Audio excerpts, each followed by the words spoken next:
ini. Saya mulai, Bapak Ibu bisa konfirmasi apakah saat ini sudah bisa melihat tampilan layar presentasi di hadapan Bapak Ibu? Baik, semua sudah bisa lihat ya? Sudah, Pak. Ya, terima kasih Pak Darna. Baik, saya mulai Bapak Ibu ya. Salam dan bahagia. Assalamualaikum warahmatullahi wabarakatuh. Waalaikumsalam. Shalom, damai sejahtera, Om Swastiastu, Namo Buddhaya, salam kebajikan dan rahayu Bapak. Banyak teman-teman kita, teman-teman saya juga yang saat ini harus beristirahat begitu ya, cukup signifikan naiknya di daerah kami di Bali dan Pasar. Kita sangat beruntung sehat walafiat dan bisa mengikuti kegiatan untuk elaborasi pemahaman di modul 3.1. Tadi ada Bu Tresna, hasilnya Bapak Ibu sedang mungkin tidak sehat. Kita doakan sama-sama agar Ibu Tresna cepat bisa pulih kembali. Bapak Ibu, saya ucapkan selamat datang di modul 3.1. Dan saya ucapkan selamat juga Bapak Ibu sudah mampu melewati modul 1, paket modul 1 dan juga paket modul 2 gitu ya. Paket modul 1 Bapak Ibu belajar dasar-dasar Ki Hajar Dewantara. Kenapa berpihaknya kepada anak, itu dasar-dasarnya Bapak Ibu sudah pelajari, sudah alami juga. Di 2.2 Bapak Ibu belajar mempraktekkan filosofi itu dalam kelas-kelasnya sehari-hari, betul ya. Jadi pembelajaran berdiferensiasi, sosial, coaching. Nah, mudah-mudahan sudah banyak yang coba coaching ya. Jadi coaching ini sangat menarik sekali dipilih karena coaching menuntun. Hilang membawa seseorang dengan kekuatan kodratnya menuju ke tempat yang lain. Itu menarik semua sesi-sesi di 122 dan 23. Nah, saat ini Bapak Ibu akan diberikan awalan dari 31 di mana secara keseluruhan paket Ibu sebagai pemimpin pembelajaran.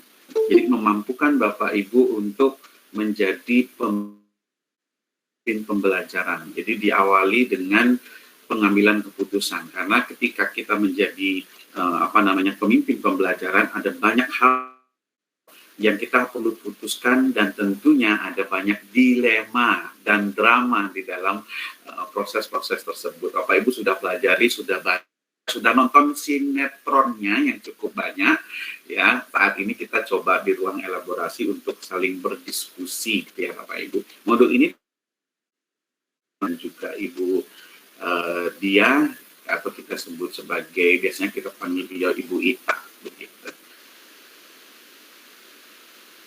Ketemu Bapak Ibu di modul-modul sebelumnya ya. Iya, sudah banyak berkenalan. Jadi saya akan melewati ini. Namanya masih tetap sama, saya belum berubah nama, tempat kerja juga masih sama. Yang berubah mungkin dari sisi pelatih ahli nih Bapak Ibu di program Sekolah Penggerak Angkatan 1 di Kota Denpasar. Jadi saya mendampingi sekarang 2 sekolah negeri. Nah, itu luar biasa dinamika di pendampingan sekolah tersebut. Baiknya ada salah satu sekolah tersebut yang memiliki guru penggerak angkatan 1. Wah, senang sekali rasanya ketemu dengan guru penggeraknya. Dan kita langsung dekat, padahal walaupun saya nggak pernah ketemu yang sesi Bali ya, karena nggak pernah dikasih yang di Bali.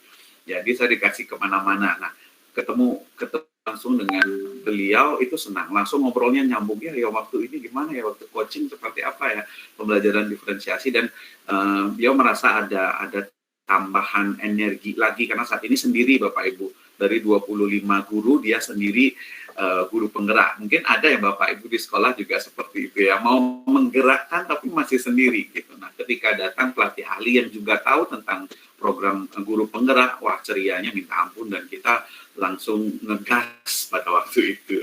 Nah, itu Bapak Ibu menarik sekali. Jadi mudah-mudahan Bapak Ibu ini jodohnya guru penggerak itu sekolah penggerak, itu maksud saya. Jadi kalau udah guru penggerak ada di sekolah penggerak itu klop dan bisa dilanjutkan sedemikian rupa.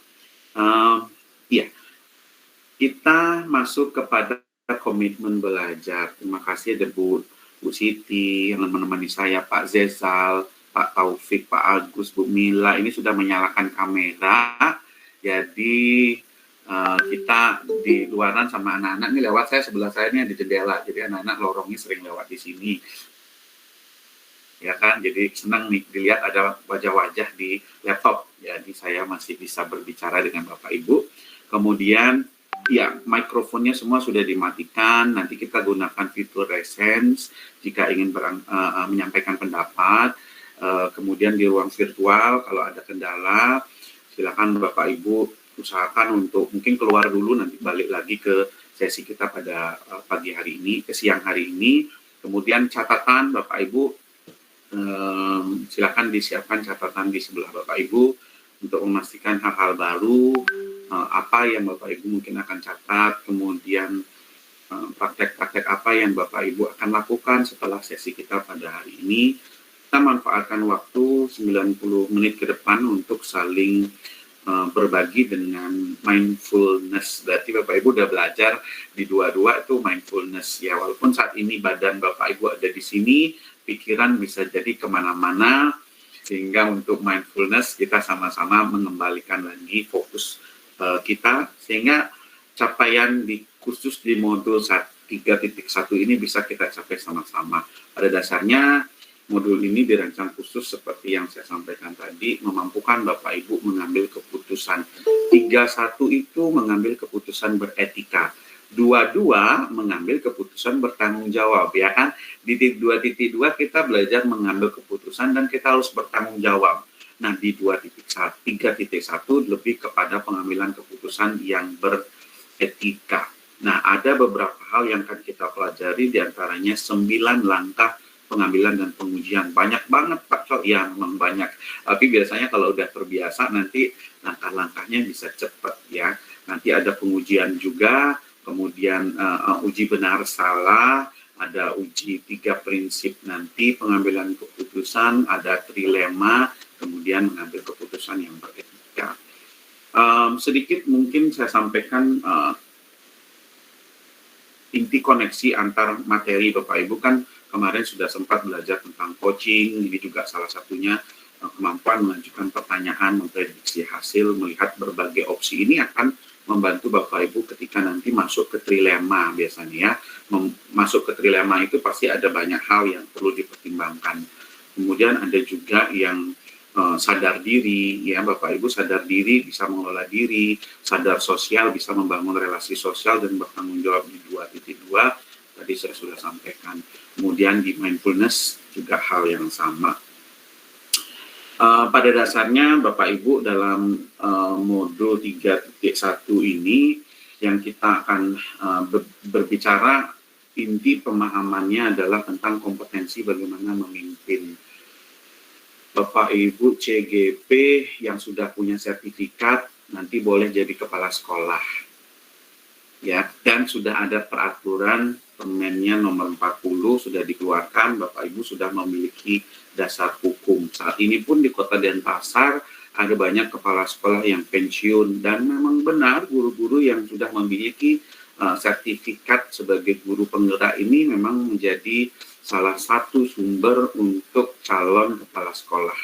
Sehingga Bapak Ibu memiliki kesempatan yang besar untuk bisa menduduki posisi kepala sekolah. Nah, disitulah kemudian Bapak Ibu akan melihat lagi, oh di 3.1 saya belajar apa nih tentang memimpin. Disinilah kompetensi itu masuk. Yang kedua, inti dari 3.1 adalah meyakinkan Bapak Ibu kembali bahwa sekolah itu adalah institusi moral yang mana di sekolahlah moral itu perlu dijaga sebenarnya. Lah kalau di sekolah saja moralnya tidak bisa dijaga, Bapak Ibu bisa bayangkan bagaimana di luar. Beli LKS, nanti Bapak Ibu didekati oleh si penyedia LKS, Bu beli di tempat saya Bu, dapat sekian persen. Nah itu sebagai pemimpin mau bilang iya atau tidak, ternyata teman-teman di daerah saya semuanya ngambil yang sama. Kalau ngambil nanti jalan-jalan ke Singapura gitu ya. Kalau nggak ngambil, jalan-jalan ke Singaraja di Bali nantinya.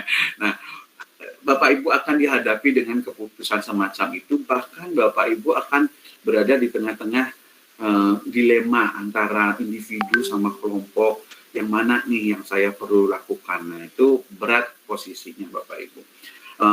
Institusi moral nanti Bapak Ibu akan diingatkan kembali.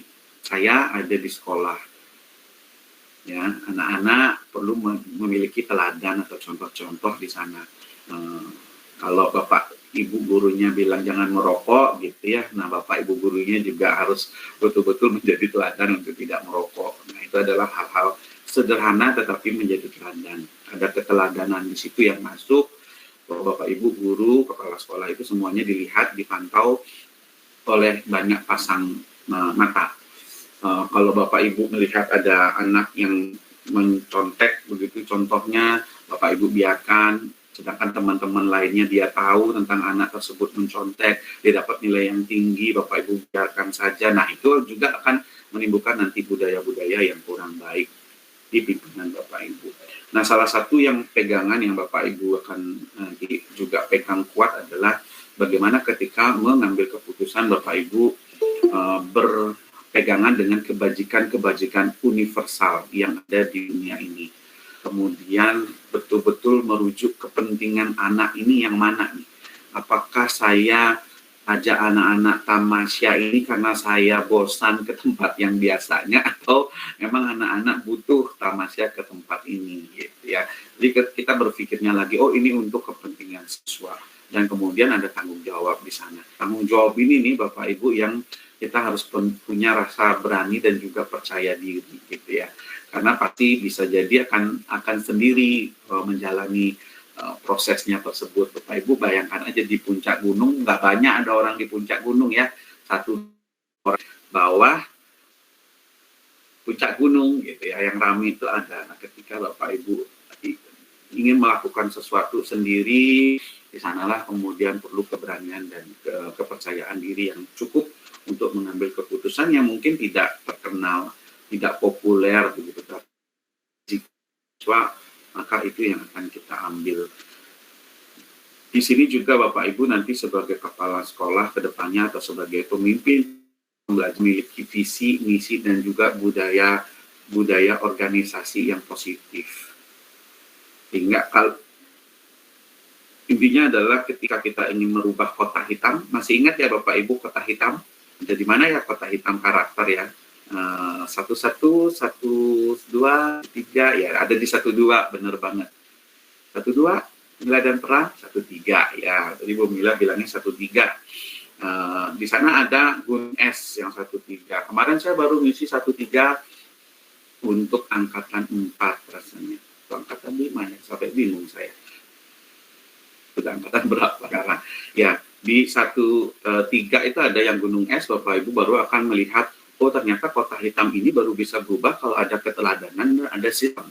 Salah satu cara untuk melakukan sistem itu muncul adalah kejelasan visi, misi, dan budaya. Karena dari visi, misi inilah kemudian muncul penerapan lebih lanjut berupa sistem. Jika ini selalu terbalik dengan apa yang Bapak Ibu ingin lakukan, nah itu perlu dikaji lagi kejelasan visi dan misi budayanya.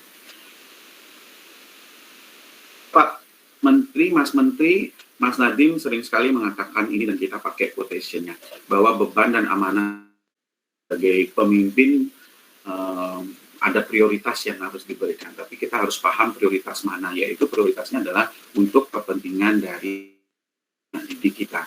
Sehingga sebelum kita mengambil keputusan harus bertanya, ada dampak yang bagaimana keputusan kita ini terhadap peningkatan pembelajaran murid. Jadi mengambil keputusan bukan karena formalitas belaka ya Bapak Ibu ya, karena sekolah-sekolah yang lain juga begitu gitu. Kalau keputusan itu memberi manfaat dan sekolah lain juga melakukannya, ayo kita bersama-sama. Tapi kalau tidak, itu yang perlu kita ajak teman-teman mengkaji lagi. Ini bermanfaat, berdampaknya di bagian pembelajaran murid yang bagian mana. Gitu. Itu adalah perlu keberanian Bapak Ibu. MKKS di K3S itu akan menyampaikan hal yang tersebut.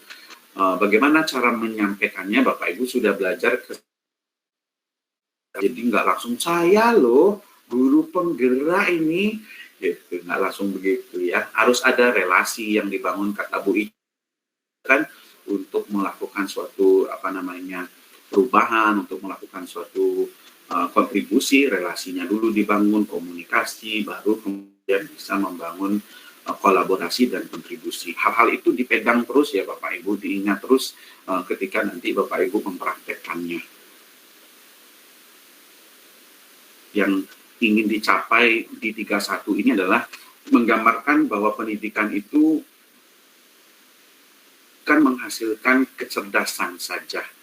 Kecerdasan itu ternyata bukan hasil akhir Bapak Ibu. Kecerdasan kalau Ki Hajar Dewantara menganggapnya sebagai alat ternyata. Alat untuk apa? Alat untuk manusia bisa menciptakan hal-hal yang bermanfaat bagi lingkungannya. Manusia itu menjadi beretika. Jadi kecerdasan bukan lagi akhir. Kalau bukan akhir, ada lomba ini, lomba itu, menang itu bukan akhir. Tetapi itu adalah alat untuk membantu kita punya kecerdasan berpikir, kemudian mampu memilih mengambil keputusan yang memang beretika, ya, bertanggung jawab di dua-dua dan juga beretika ditambahkan di sini. Di sini menurut si George Wilhelm Friedrich Hegel, ini adalah paman saya. Oh, paman saya. Kan ini salah seorang. Pokoknya yang udah punya begini paman ya, diakui paman. Oh, ini Albert Einstein. Oh ya, itu paman saya gitu ya. Jadi senang sekali mengakuinya. Nah, Bapak Ibu, yang kita juga akan awali di pemilihan Bapak Ibu menurut Pak Mike. Salah satunya memang 9 keterampilan kepemimpinan yang mendukung pemimpin pembelajaran itu. Salah satunya memang disebut sebagai pengambilan keputusan yang beretika. Yang nomor 9 cukup kecil mungkin bagi Bapak Ibu untuk melihat karena ada 9. Nah, dari 9 ini baru pengambilan keputusan beretika. Nanti yang lain-lain siap-siap Bapak Ibu ya, ada 8 hal lain lagi untuk bisa pemimpin pembelajaran yang perlu dipelajari. Nah, di dalam proses pengambilan keputusan beretika, 3 emas ini yang Bapak Ibu akan taruh di benak Bapak Ibu, dipegang betul universal dan juga bertanggung jawab. Nah, saya akan masuk ke dalam proses 9 langkah dulu. 9 langkah pengambilan dan pengujian keputusan. Paco boleh ditambah nggak ini? Boleh 10, 11, 12. Paco boleh dikurangi tak ya? Menambah atau mengurangi langkah-langkah ini tentunya langkah ini ditujukan berupa semacam kompas sebenarnya buat Bapak Ibu untuk Bapak Ibu contoh belum pernah ke Bali. Nah, dari turun di Ngurah Rai Bapak Ibu mau ke Ubud. Nah, Bapak Ibu ke Ubud Bali pasti dikasih kompasnya mungkin ada Google Map ya. Nah, Bapak Ibu akan ikuti dulu itu. Tapi bagi saya yang sudah tahu jalan lika-liku di Bali, saya nggak perlu lagi pakai kompas itu. Sudah saya lewat aja. Oh, kalau semuanya ini penuh, saya belok kanan, nah, tembus lagi ke sana, tembus lagi ke kiri. Artinya apa? 9 langkah ini di awal jadi pegangan Bapak Ibu semua. Nanti ketika Bapak Ibu sudah betul-betul memahami, sering memakai ini, maka langkah-langkah ini saya yakin otomatis akan muncul dan bisa langsung loncat ke beberapa halnya di sana.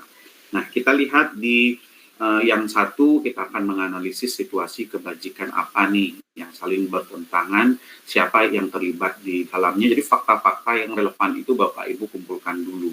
Ada banyak cerita, ada banyak sinetron yang Bapak Ibu sudah tonton, pasti di benak Bapak Ibu sudah muncul nih, oh ya, ini kalau situasi macam ini yang terlibat adalah entah itu orang tua atau dengan siswa dan lain sebagainya. Itu dikumpulkan dulu. Kita mengumpulkan fakta-fakta sehingga kita bisa melakukan pengujian benar atau salah. Nah, di sini ada nanti uji legal, regulasi, intuisi, halaman depan koran, juga ada uji panutan. ketika tidak lolos uji tersebut, benar dan salah, ya sudah Bapak Ibu kan stop sampai di sana ya. Stop sampai di sana bahwa ini adalah pilihan benar dan salah. Pilihan benar dan salah, Bapak Ibu kemudian bisa memilih yang benar atau yang salah. Tapi Pak Cok, di sana itu yang dilemanya. Nah, ketika ada pilihan benar dan salah, Bapak Ibu masih dilema, Bapak Ibu sedang dibujuk moralnya. Itu artinya ya, untuk memilih yang salah, melakukan pembenaran untuk memilih yang salah. Nah, kalau seandainya dia lolos uji ini, kita akan masuk ke pengujian paradigma benar dan benar. Artinya ada dua nilai yang nanti akan muncul, benar dan benar. Di situ kemudian 4 paradigma Bapak Ibu akan sudah pelajari juga. Apakah dia individu lawan masyarakat, apakah ini kebenaran lawan kesetiaan, keadilan atau belas kasih, jangka pendek atau jangka panjang. Dari 4 paradigma kita tentukan, oh ini yang benar-benar versus ini sama ini. Dan ada nanti Bapak Ibu punya 3 opsi, 3 prinsip dalam pengambilan keputusan. Bapak Ibu berbasis hasil akhir atau peraturan atau mau memakai berbasis rasa peduli. Di sanalah ada sesi coaching yang Bapak Ibu tanya ini, mencari alternatif, itu muncul nanti di investigasi opsi trilema. Dilema 2 lema, trilema 3 lema jadinya, ada 4 lema nanti atau 7 lema. Wah, jadi ini ya, choir nanti jadinya. Jadi ada opsi trilema adalah alternatif kreatif, di mana Bapak Ibu akan melihat lagi fakta-fakta yang ada. Apa nih fakta yang ada dan gimana jalan tengah dari 2 hal yang mungkin Bapak Ibu alami nanti. Kemudian buat keputusan, tinjau lagi, refleksikan, disitulah keputusannya Bapak Ibu bertanggung jawab. Saya selalu ingat waktu mengambil tesis ketika beliau menjelaskan 1, 2, 3, 4, 5, saya dikasih pengarahan istilah 1, 2, 3, ini loh dasar-dasarnya gitu. Nah nanti kalau kamu ditanya penguji, apa yang akan kamu jawab? Dia bilang begitu. Saya lagi berpikir, awas ya kalau kamu jawab ini dikasih tahu sama Pak dosen ini, saya tutup kamu nanti, dia bilang begitu. Jadi walaupun Pak dosennya yang memberitahu kita yang harus bertanggung jawab terhadap itu. Kita harus memikirkan, ini benar gitu ya. Kalau memang sesuai dengan itu, percaya diri dan bertanggung jawab bahwa kita ada pilihan untuk memakai pendapatnya atau tidak. Ketika itu kita bertanggung jawab, bukan sekedar menjadi korban ya. Kalau jadi korban kan saya disuruh sama emak, saya disuruh sama, kita bertanggung jawab terhadap pilihan tersebut. Bapak Ibu kalau lihat mungkin sepintas lalu ada kita bujukan moral sama dilema etika. Mungkin bisa langsung melihat ya, ada benar salah, ada benar yang mana nih. Jelas sekali kalau bujukan moral seperti yang saya sampaikan tadi, kelihatan ini benar, ini salah. Jadi benangnya itu seperti yang di atas.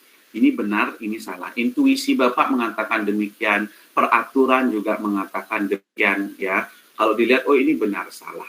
Tetapi ketika benar salah dalam posisi itu Bapak Ibu masih bingung, nah disitulah bingungnya dalam artian sebenarnya yang salah nih gimana ya, nggak enak loh, perasaan begini, perasaan begitu. Nah ketika ada benar salah ini Bapak dibujuk moralnya, Bapak Ibu dibujuk moral, itulah kita bisa bilang ini bujukan moral. Dan itu tegas kita bisa mengambil yang benar pilihannya. Di bawahnya ruwet.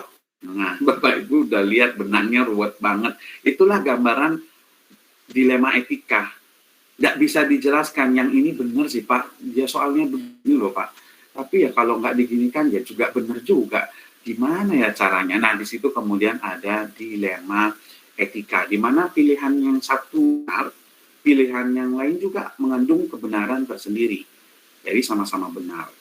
Nah, dari gambaran ini, mungkin secara sepintas, Bapak Ibu bisa mulai membayangkan, oh kondisi yang saya alami tahun lalu nih, masalah ini sepertinya dia bujukan moral nih atau dilema etika. Oh kondisi yang saya alamin kemarin, ini sepertinya bujukan moral atau dilema etika. Itu banyak hal yang bisa kita lakukan. Setelah masuk dan menentukan ini, oh ternyata ini adalah dilema etika. Oh sebelum itu masuk dilema etika, kita melakukan uji dulu, uji legal, uji regulasi, intuisi, tentunya ada pelanggaran hukum atau tidak gitu ya. Kwitansi yang dipalsukan itu udah pelanggaran hukum, berarti benar salah. Itu hitam putihnya jelas. Uji regulasi ada pelanggaran peraturan kode etik profesi gitu ya. Vaksin kosong vaksinnya atau isi air gitu ya. Nah itu udah ada benar salahnya di sana. Intuisi, perasaan. Bapak Ibu pasti bisa merasakan sesuatu itu. Ini sebenarnya bisa sih, cuman dia masih salah. Intuisi itu juga bisa dipakai untuk melakukan proses uji. Uji publik, ini halaman depan koran ya kalau tadi dibilang. Sekarang kan sedikit-sedikit sebuah berita yang tidak lanjuti, mudah caranya ya diviralkan. Ya Bapak Ibu, apapun berita yang ini diviralkan, dia tiba menjadi perhatian banyak orang. Itu disebut sebagai uji publik.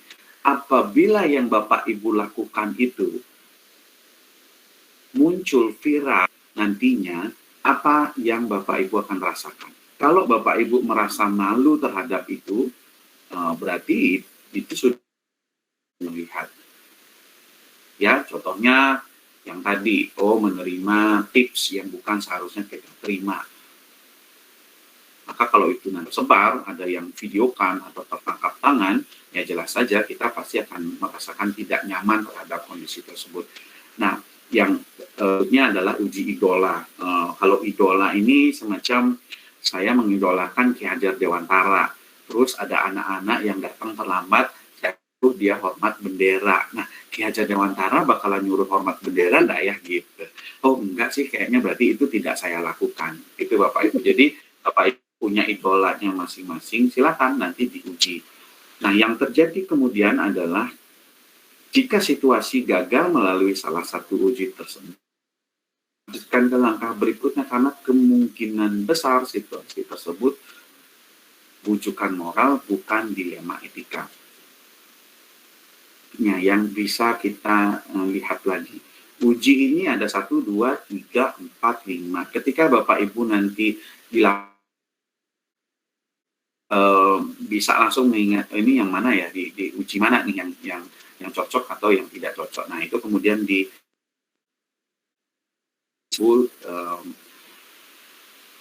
galaunya bisa berkurang gitu maksudnya ini. Biasanya galau semuanya dibilang dilema, Pak, saya dilema nih Pak.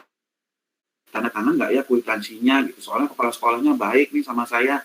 Kemarin saya udah dikasih paket Pak dalam upacara ini. Jadi gimana nih Pak? Dia selalu perhatian lembur gitu ya.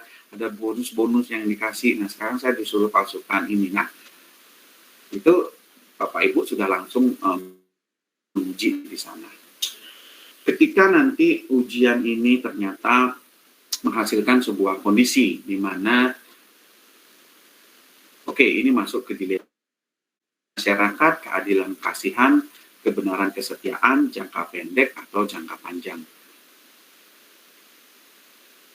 Nah, disinilah kemudian menentukan yang mana ini yang sedang bertentangan di antara kondisi yang tadi sudah disampaikan. Ketemu yang ini baru kita akan masuk menuju, ini contoh-contohnya ya, individu lawan masyarakat, di mana ada pertentangan antara individu yang sebuah kelompok kecil melawan kelompok yang besar, melawan kepentingan pribadi dengan kepentingan orang lain. Itu disampaikan sebagai individu melawan masyarakat. Kita lihat yang rasa keadilan dan rasa kasihan. Kalau anak-anaknya sudah salah atau seseorang itu sudah salah, ada rasa kasihan, nah itu akan membantu kita, ini mau kita adil atau mau pakai yang rasa kasihannya di sana. Ini beberapa contohnya, saya yakin ini udah sempat juga ada di LMS. Kemudian kebenaran lawan kesetiaan gitu ya. Kadang pilihan berlaku jujur di challenge atau ditantang dengan pilihan apa Anda setia atau tidak. Sementara yang tertangkap kadang harus memilih nih, katakan sebenarnya atau tidak ya. Nah kalau kita diajarkannya jujur terus ya, ayo jujur kamu, mana ininya, tempatnya ada di sini nih, teman-teman pada ngumpetnya di sini. Nah itu ada kesetiaan di situ. Nah kebenaran melawan kesetiaan. Jelas pada situasi itu ada hal-hal ini yang bertentangan. Kemudian jangka pendek melawan jangka panjang, antara apa kebaikan jangka pendek atau kebaikan jangka panjang yang perlu kita telaah nanti, diamati lagi paradigmanya di permasalahan sehari-hari. Kalau sudah sampai ke sana, baru kita mengambil 3 prinsip pengambilan keputusan. Bapak Ibu bisa pilih salah satu dari ini. Biasanya kalau pilihnya 2 atau 3, dia bertentangan gitu ya. Contohnya nih berbasis berbasis hasil akhir, bisa jadi bertentangan dengan berbasis rasa peduli hasil akhirnya yang Bapak Ibu ingin lakukan. Sehingga dipilih salah satu adalah hal yang cukup bijak untuk melakukan ini.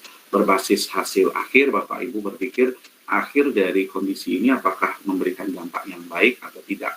Berbasis aturan, melihat aturan-aturan yang ada, berbasis rasa peduli seperti yang tadi. Jadi ada kepedulian, rasa kasih sayang itu yang didahulukan ketimbang aturan dan juga hasil akhir. Walaupun hasil akhirnya mungkin tidak sebaik yang diharapkan, tetapi ada rasa peduli di sana yang muncul.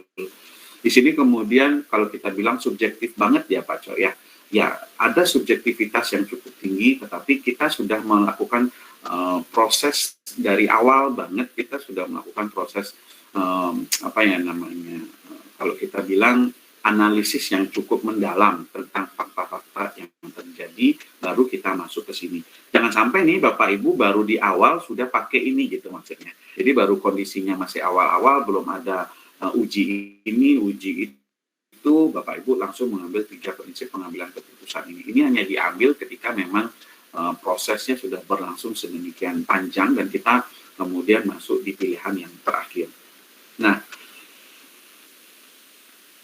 3 tersebut akan membawa kita di opsi trilema ini, Bapak Ibu ya. Opsi trilema, kita duduk lagi berpikir sambil minum kopi, mungkin memikirkan ini jalan keluarnya macam mana ya yang supaya bagian ini bisa terakomodasi, bagian ini juga tidak terlupakan sedemikian rupa. Nah, ketika Bapak Ibu minum kopi untuk berpikir tentang opsi trilema ini, kembalikan saja pola yang kita pegang lagi terhadap 3 segitiga emas yang tadi.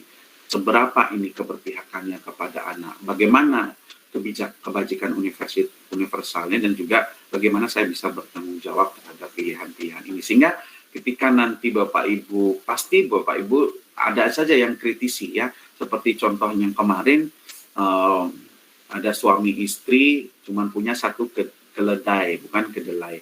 Ada punya 1 keledai. Ketika keledainya tidak ditunggangi, orang lain bilang, ih kok nggak gini ya, apa nggak punya pikiran untuk menunggangi keledainya? Keledai kan alat transportasi gitu ya. Nah ketika ditunggangi oleh ibunya atau istrinya, dia bilang lagi, tega banget istrinya ya, suaminya jalan, dia harus menunggangi kuda. Nah kalau suaminya yang menunggangi kuda atau keledainya, ternyata dibilang juga, tega banget tuh suami istri masa disuruh jalan. Akhirnya mereka suami istri menunggangi keledai itu. Tega banget tuh suami istri, kasihan keledainya ditunggangin berdua gitu ya. Nah akhirnya balik lagi, tidak ditunggangi, lagi dibicarakan. Jadi setiap pilihan yang Bapak Ibu ambil itu pasti ada dukungan dan ada juga kritikan yang akan diberikan. Sehingga Bapak Ibu siap untuk mengambil opsi trilema, karena Bapak Ibu sudah tahu saat saya mengambil keputusan ini resikonya ada 1, 2, 3, tapi kebaikannya ada 4, 5, 6, 7, 8, 9 yang kita harapkan memang lebih banyak. Kalau kita ingat di bertanggung jawab ada POOCH ya, POOCH, kita diajarkan juga yang begitu. Bagaimana nih mengambil keputusan yang bertanggung jawab. Di situ hal pentingnya, dan yang penting lagi mengingat kata-kata Mas Nadiem lagi, bahwa ketika kita mengambil keputusan, pastikan dulu apakah keputusan itu betul-betul berdampak pada peningkatan pembelajaran siswa-siswa kita. Baik Bapak Ibu, sampai di sini nih penjelasan saya untuk 3 dan 1. Setelah ini kita akan refleksi modul 31, tapi saya akan berikan waktu dulu. Mungkin Bapak Ibu sudah menemukan banyak situasi, kondisi di lingkungan masing-masing yang perlu dicurcolkan di dalam sesi pada kali ini. Gimana nih Pak kalau kayak gini, gimana nih Pak kalau kayak gini. Siapa tahu lolos guru penggerak langsung jadi kepala sekolah. Nah, ada posisi nih di mana, karena setiap tahun kan pasti ada pergantian kepala sekolah ya, dan Bapak Ibu akan menjadi calon-calon pemimpin pembelajaran. Silakan bagi yang ingin berdiskusi boleh angkat tangan. Ada Ibu Istiqomah, silakan Ibu.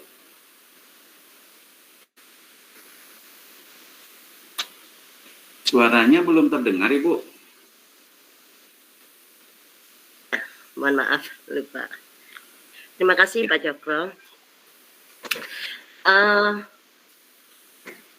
Ini Pak, kan kita sebagai guru di lapangan pasti banyak sekali menemukan dilema-dilema yang kita alami dalam hal mengambil keputusan. Contoh misalnya, yang 2 tahun ini kita PJJ, banyak anak-anak kita yang tidak pernah mengikuti PJJ dengan berbagai macam alasan gitu, dalam permasalahannya lah gitu, baik itu apakah itu masalah fasilitas, apakah itu masalah jaringan dan lain sebagainya gitu.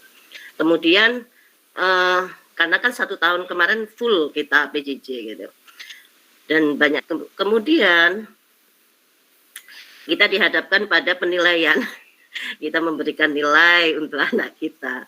Nah, sedangkan kalau kita menilai secara adil, jelas tidak masuk nilai untuk di atas KKM atau KKM aja enggak kalau misalnya anak tidak mengikuti sama sekali gitu. Hanya ujian setengah semester aja atau cuman pas saja gitu. Nah, di sini kita sebagai guru dilema Pak. Kalau misalnya kita ngasih nilai di bawah KKM, kasihan anak ini nanti karena rapot itu jadi ujung tombaknya mereka meneruskan di sekolah lanjutan dan lain sebagainya gitu. Nah, anak ini masih berproses di semester berikutnya, dia akan saya nggak ngapa-ngapain aja dikasih nilai. Jadi kan kadang itu jadi itu kondisi yang pertama Pak. Nah, yang kedua misalnya gini Pak,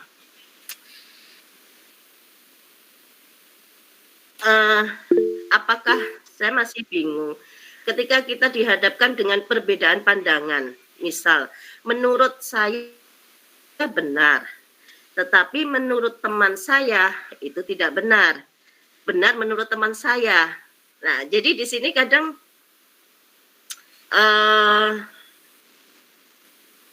akhirnya ego yang muncul gitu.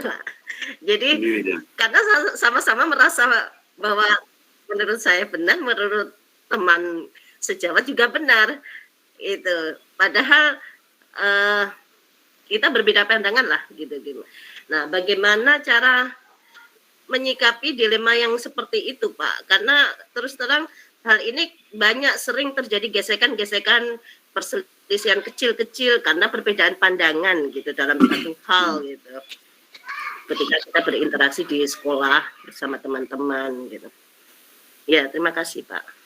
Iya, terima kasih. Menarik nih. Yang pertama memang kondisi kita pada saat ini ya. Kalau dikasih nilai dia belum belajar. Kalau tidak dikasih nilai nanti itu diperlukan sama kegiatan yang proses pembelajaran berikutnya. Pertanyaannya memang itu pandemi ya Bu ya.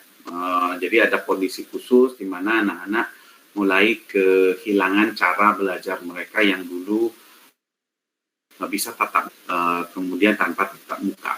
Pertanyaannya gini, kalau saya nih baru ketemu Bapak Ibunya sekali 2 kali, terus saya Bu Istiqomah saya kasih 75 terus Bu Mila saya kasih 80, Bu Siti cap-cip-cup ya 60 lah ya, Bu Rani saya kasih 50.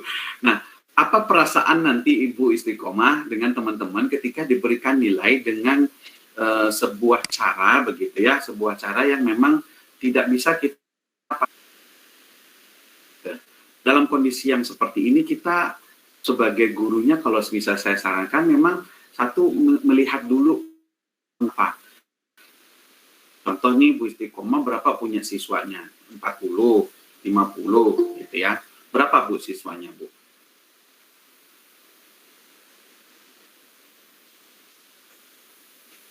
Nggak Belum, begitu masih jelas tertutup. terdengar. Ya, berapa siswa yang Ibu punya? Eh, saya ngajar 6 kelas, 1 siswa. 32 berarti dikali 6 ya. Sekitar 150-an. siswa. Nah, kita sebagai guru mulai mendata nih, Bu. Dari 150 orang anak ini, bagaimana kondisi mereka di lapangan? Oh, ternyata 50 sudah punya WA dan dia bisa aktif. Oh, ternyata 10 tidak terjangkau di mana. Oh, ternyata ini kita kumpulkan dulu nih fakta-fakta yang ada. Bu, terkumpul fakta yang ada, baru kita mencari solusinya dulu per masing-masing ini. Kan kita belajar pembelajaran diferensiasi 2.1, betul ya? Nah, 2.1 itu kan kita melihat dulu kondisi anaknya seperti apa, termasuk kondisi lingkungan mereka. Kondisi lingkungannya saat ini tidak memungkinkan mereka untuk belajar, apa yang akan Bapak Ibu lakukan dulu? Jadi penilaian itu pikirnya di akhir deh. Itu kapasitasnya terakhir. Bagaimana dulu kita bisa memberikan pelayanan pendidikannya kepada si anak. Kalau ada 50 orang anak yang bisa mengakses pembelajaran, bagus mengaksesnya, oke, dia bisa ikut meeting dan lain sebagainya, pantas Ibu Isti nanti buatkan penilaian sesuai dengan bagaimana cara mereka belajar. Itu satu. Nah, ketika ada anak yang seminggu sekali dapat sinyal pun susah, bagaimana cara Ibu? Jadi, dulu pelayanan pendidikan macam mana yang sudah saya kasih ke anak tersebut, baru kita boleh menilai. Itu maksud saya. Jangan sampai kita belum kasih pendidikannya, belum memastikan seberapa jauh kita bisa berikan pendidikan, terus kita samakan penilaiannya untuk 150 orang ini. Di situ kemudian anak-anaknya jadinya, tapi kepada sistem belaka. Jadi sistem belaka itu yang saya maksud KKM tadi. Ya, karena situasinya kan sudah ada kurikulum darurat yang bisa dipakai. Menurut saya KKM itu bisa didaruratkan juga dengan situasi ini. Boleh ya? Boleh, karena kurikulumnya darurat, kita bisa daruratkan seperti apa, sesuaikan dengan kondisi kebutuhan anak-anak kita. Kalau memang dia tidak bisa seminggu sekali, Ibu baru datang ke rumahnya kasih materi gitu, kasih paket materi selama seminggu. Berarti model penilaian apa yang cocok untuk anak tersebut. Jangan dikasih tes mungkin ya, mungkin bisa ya, nah nanti minggu depan tolong ya buat gambar atau bagan tentang ini sama ini. Nanti Bapak Ibu minggu depan datang ke sana, oh dia sudah ini yang menentukan kan ya. KKM ditentukan oleh Bapak Ibu kan ya. Ada 3 kriteria penentuan KKM gitu ya. Yang satu apa? Yang kedua daya dukungnya. Kalau daya dukungnya rendah, KKM-nya pasti jatuh kok. Jadi di bawah dia. Nah, KKM-nya yang permasalahan orang pihak ketiga yang tidak mengajar di kelas Bapak Ibu. Siapa pihak ketiganya? Siapa aja bisa, kepala sekolah. Tahun lalu kan 75 ya, sekarang 76 gitu. Entah dari mana dapatnya 76. Padahal tiap tahun anak-anaknya berbeda ini kakak. Yang saya maksudkan di sini teman-teman juga Bapak Ibu, sistem itu dibuat oleh kita sendiri, maka ketika kondisinya ini melakukan penyesuaian. Jangan anak-anak yang dikorbankan, itu maksud saya. Nah, kalau yang tadi nggak dikasih belajar, nilai itu mengorbankan anak-anak. Tapi kalau kita menilai berdasarkan apa pembelajarannya dia saat ini, saya yakin Bapak Ibu nggak perlu stres lagi, karena sudah punya nih. Jadi anak-anak ini akan bisa itu dikoordinasikan kondisinya seperti apa. Itu 150. Kalau di tempat saya semuanya memiliki HP atau laptop dengan baik. Mungkin ada 1, 2 orang, 3 orang, 5 orang, 10 orang yang pada saat berada di Eropa. Berada di Eropa, jamnya 12 jam Bu Istiqomah. Jadi saya pagi di sini, mereka masih malam. Gimana caranya saya mengajar itu? Apakah saya harus begadang 24 jam untuk itu? Akhirnya kami membicarakanai bahwa gurunya membuat rekaman yang dimasukkan ke Google Classroom. Di sana ketika pagi hari saya tidur di sini dan mereka mengakses Google Classroom mengerjakan tugasnya gitu. Jadi betul-betul yang sekarang kita sebagai guru saya sarankan yang seperti tadi, yuk kita lihat dulu data dulu, fakta-faktanya apa, setelah dapat apa yang perlu. Ketika memilih antara sistem dan anak, sistemnya yang disesuaikan. Kalau ada dua pilihan yang macam itu, jadi jangan anak dikorbankan. Sistem bisa disesuaikan. Makanya sekarang menteri kita kan juga buat kurikulum darurat, KKM-nya otomatis juga bisa darurat dan lain sebagainya. Korbankanlah sistemnya ketimbang nanti Bapak Ibu mengorbankan anak-anaknya. Itu mungkin Bu Isti mudahan bisa membantu nih loh. Nah, yang tadi fakta-fakta benar. Bu Isti bilang benar, tapi saya bilangnya salah gitu ya. Nah, itu sebenarnya membantu Bu Isti untuk menentukan ini dilema atau bujukan moral. Karena apa? Kalau ada, nanti tanya lagi Bu Isti punya teman berapa? Saya jadi ngitung teman. Ke satu, salah tuh, tanya kedua, salah itu, tanya ketiga, benar, tanya keempat, salah. Berarti itu pilihan benar salah. Ya, kalau pilihannya benar salah, kembali lagi diikuti berarti lakukan yang benar. Kalau ibu masih ingin memilih yang salah dengan alasan 1, 3, 4, 5, dan 6, maka ibu sedang dibujuk moral ibu untuk mengikuti yang salah. Nah, kalau ibu nanti punya tanya teman, ini benar tuh, susah juga tuh Bu. Nanti tanya lagi ke sana, iyalah, ini gimana cara ngatasinya ya? Nah, ada 3 atau 4, 5 orang bilang itu benar-benar, bagus. Nah, artinya apa?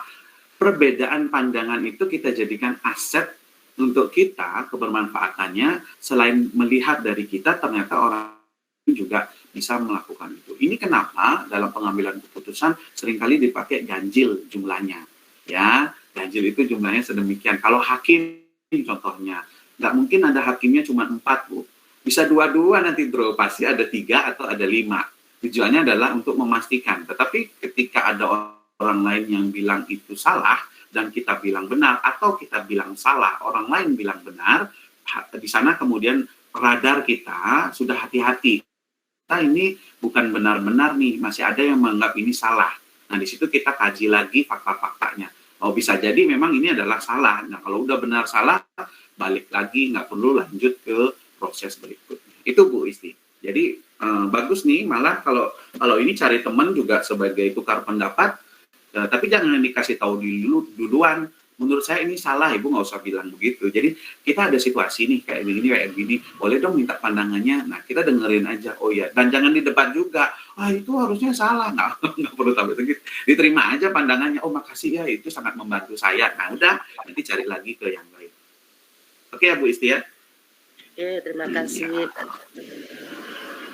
Pertanyaan Bu Isti bagus sekali nih, jadi teman-teman juga bisa banyak belajar. Ibu Fudianti, silakan. Baik Bapak, terima kasih.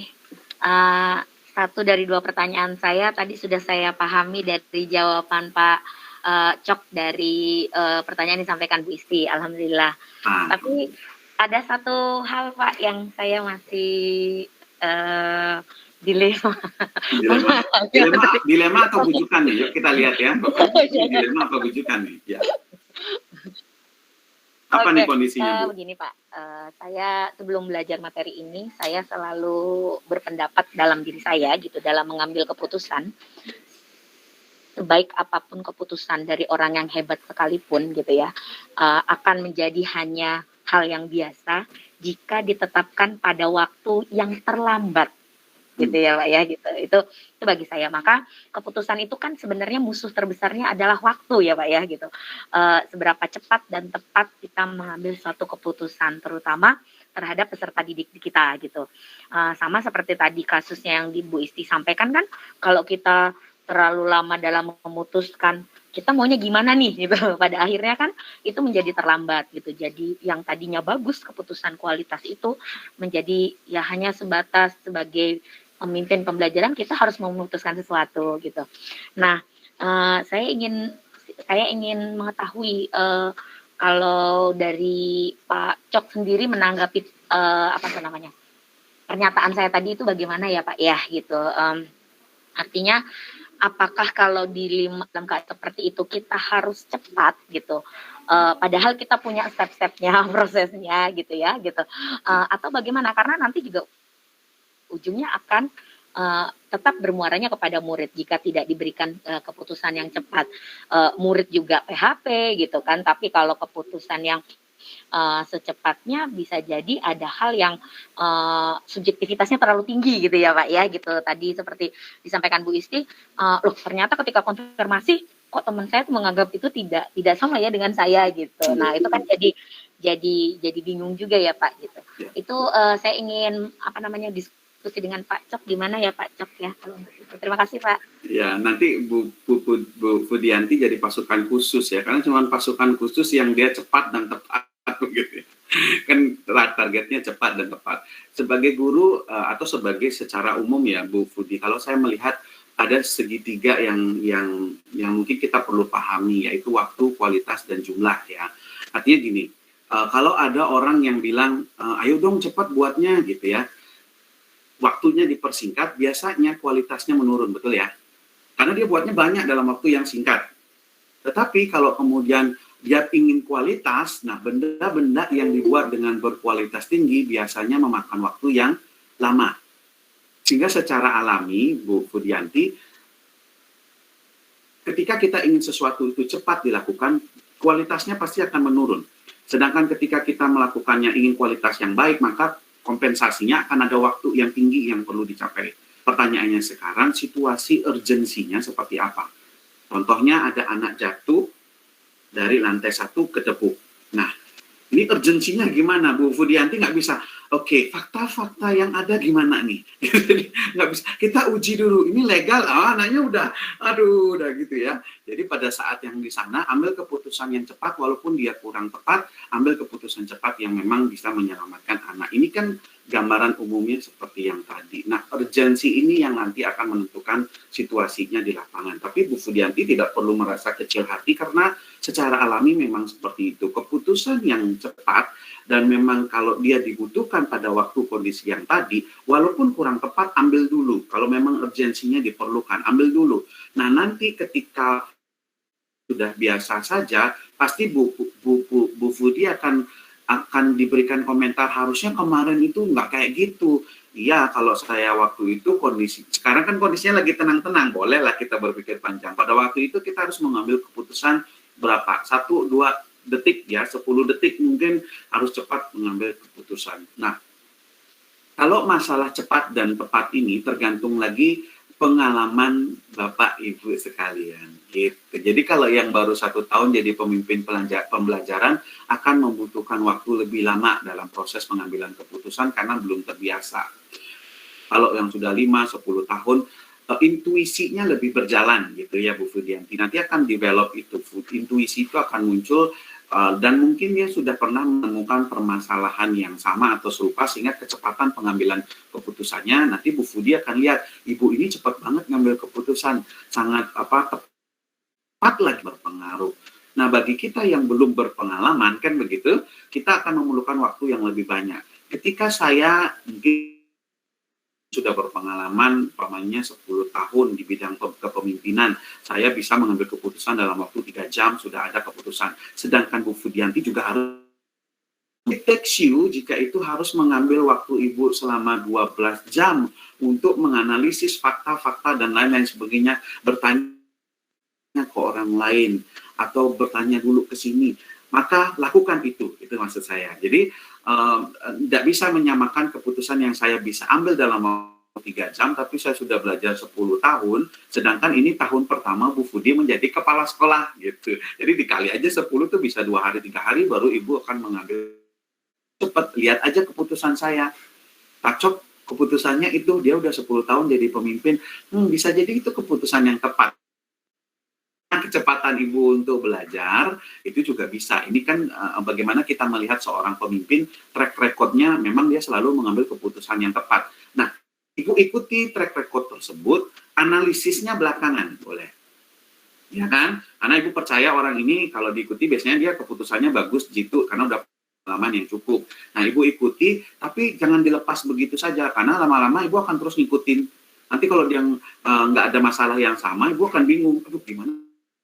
Kenapa ya dia memilih mengambil keputusan ini padahal ada keputusan 1, 2, 3 gitu. Kayak seperti kita main catur. orang yang main catur, waktu bermain catur, Grand Master catur itu, ternyata langkah-langkah mereka dipelajari oleh calon-calon pemain. Grandmasternya dia langkahnya begini, ibu pelajari langkah-langkah. Oh, kenapa kudanya duluan dimajukan, bukan pionnya? Kenapa dia mau banding menterinya? Ternyata ada langkah yang tidak bisa kita lihat atau belum bisa kita lihat. Nah, ketika kita latihan di sana, membangun nanti yang namanya intuisi. Jadi uji intuisi itu sebenarnya akan tergantung sekali dengan pengalaman dan ini. Sehingga kecepatan dan ketepatan itu akan menjadi objektivitas mengambil siapa yang melakukan itu akan tergantung besar terhadap yang tadi. Gitu Bu Fudi, kalau dari pandangan saya. Jempol berarti sudah cukup dipahami begitu ya. Tinggi. Ya, sama-sama Bu Fudi. Bapak Ibu silakan. Kita masih 20-30 menit. Ya, ada Bu Sri Wahyuni nih yang ingin bertanya. Bu Sri. Bu Sri, belum terdengar suaranya. Oke, sudah. Ya, mohon maaf ini lagi lambat-lambat loading nih. Ya, terima kasih atas kesempatannya. Saya sangat bahagia sebenarnya memperoleh materi pengambilan keputusan ini. Di mana biasanya ketika kita harus memilih dalam mengambil keputusan dan itu kita khawatirkan adanya pro dan kontra, maka biasanya diambil langkah suara terbanyak itu. Yeah. Nah, jika dikaitkan dengan teori ataupun materi dalam pengambilan keputusan ini, tanggapan Pak Cokodas seperti apa ketika kita mengambil keputusan dengan mengambil suara terbanyak? Apakah perlu setelah ada keputusan itu kita tinjau kembali atau seperti apa? Terima kasih. Bu Sri, jadi menarik nih kalau seandainya suara terbanyak bilang ya udah ambil aja biar bisa juga ya nantinya. Nanti balik lagi ke yang seperti saya sampaikan tadi, ini kepentingannya buat siapa nih, anak-anak atau tidak. Kalau ibu masuk ke dalam situasi tersebut, masuklah ibu ke dalam dilema etika antara ibu sendiri dengan orang banyak, kan gitu jadinya ya, antara ibu dengan masyarakat. Nah, itu gambaran yang disebut sebagai masuk ke dilema etika. Kalau sebenarnya saya mau ikutin benar tapi nggak setia nih sama kerja kepala sekolah di daerah saya gitu contohnya. Nah, kan ada pertimbangan di sana. Lanjutkan kemudian proses tersebut dengan opsi yang tadi 3 yang tadi. Ya, ada aturannya, ada kemudian berbasis akhir, atau ibu juga bisa berbasis rasa peduli. Kalau seandainya ibu tetap harus mengikuti proses tersebut, karena di antara benar dan benar itu memang tidak ada yang akan ada yang menyalahkan ibu dan akan ada juga yang membenarkan ibu. Makanya namanya benar-benar. Ya, makanya namanya benar-benar. Sekarang tergantung lagi kepercayaan diri ibu seperti apa, keberanian ibu dalam pengambilan keputusan itu nanti seperti apa. Karena setiap keputusan yang ibu ambil nanti akan ada pertanggungjawabannya di sana. Saya gini, seringkali nih kalau saya seumpamanya di daerah seperti ini mengambil keputusan, cuman saya sendiri kemudian yang memperjuangkan, tetapi kemudian program itu tidak akan jalan sehingga murid-murid akan terbengkalai dan lain-lain sebagainya. Nah, maka saya akan mengambil keputusan trilema itu. Oke, kalau begitu demi kebaikan si anak ini, oke, saya ikuti yang ada di sana. Contoh nih, saya dapat yang model seperti itu, tapi saya tidak akan menerima tipsnya dan saya juga tidak bilang aja saya lagi ada kegiatan yang lain gitu ya. Itu adalah salah satu tips atau trik yang dimana kita bisa lakukan juga sih. Berikan pesan kepada teman-teman kita, saya mengikuti ini bukan karena saya ingin tips atau ingin Singapurnya, tapi karena ini untuk keberlanjutan di sekolah Bapak Ibu juga. Artinya kalau kita di dalam rapat itu terus bertengkar terus begitu ya, ternyata tidak berjalan gitu. Atau kalau kita melakukan hal lain, contohnya prosesnya gitu, nah di situ kemudian akan pilihan kita yang masuk di sana. Cuman kesadaran terakhir kita nanti yang akan menentukan gitu ya. Ya silakanlah saya kembalikan ya, boleh dipakai untuk kepentingan apa saja. Terima kasih atas ininya. Karena begini, perubahan itu menurut Ki Hajar Dewantara kan trikon ya Bapak Ibu, masih ingat ya trikonnya? Ada kon yang pertama continue, artinya yang berkesinambungan. Kalau komunitas kita itu belum siap untuk berubah, maka ada kesulitan yang luar biasa di sana untuk berubah gitu. Maka langkah awalnya adalah siapkan dulu mereka untuk berubah. Gimana caranya nyiapin Pak? Tunjukkan, jadikanlah teladan gitu Bapak Ibu. Coba dulu Bapak Ibu gitu ya, ditunjukkan bahwa dengan keputusan macam ini tuh bisa. Kenapa begitu? Karena ada lingkaran pengaruh ya. Bapak Ibu kan diajarkan dalam melakukan perubahan pakai lingkaran pengaruhnya. Kalau Bu Sri nanti di kelompok kerja kepala sekolah belum bisa mempengaruhi kepala sekolah yang lain, tidak perlu khawatir, tidak perlu sedih. Lakukan dulu yang terbaik di lingkungan di mana Ibu bisa mempengaruhi itu, yaitu di lingkungan sekolah Ibu. Saat sudah melakukan itu, baik-baik lakukan, ditunjukkan bahwa itu memang berhasil, bermanfaat, nanti yang lainnya pun akan mengikuti yang sama. Karena kan viral tanya-tanya sama Bu Sri, gimana sih caranya kok bisa seperti itu? Itu harapannya di sana. Jadi Bapak Ibu CGP nanti yang sudah lulus guru penggerak memang akan mengalami banyak hambatan, tapi nggak bisa langsung jadi Superman atau Superwoman ya. Wah, saya akan merubah dunia begitu ya. Jadi makanya Bapak Ibu dibekali yang 1 sampai 2 3 itu untuk berubah boleh, tapi ada tahapan perubahan yang memang harus dijalankan sadar, gitu ya. Butuh waktu 99 tahun kalau Bapak Ibu ingat.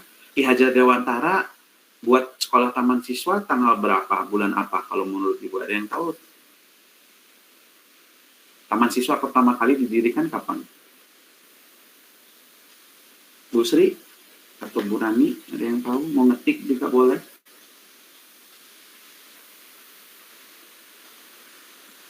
Tahunnya mungkin taman siswa yang pertama kali, tahun berapa didirikan?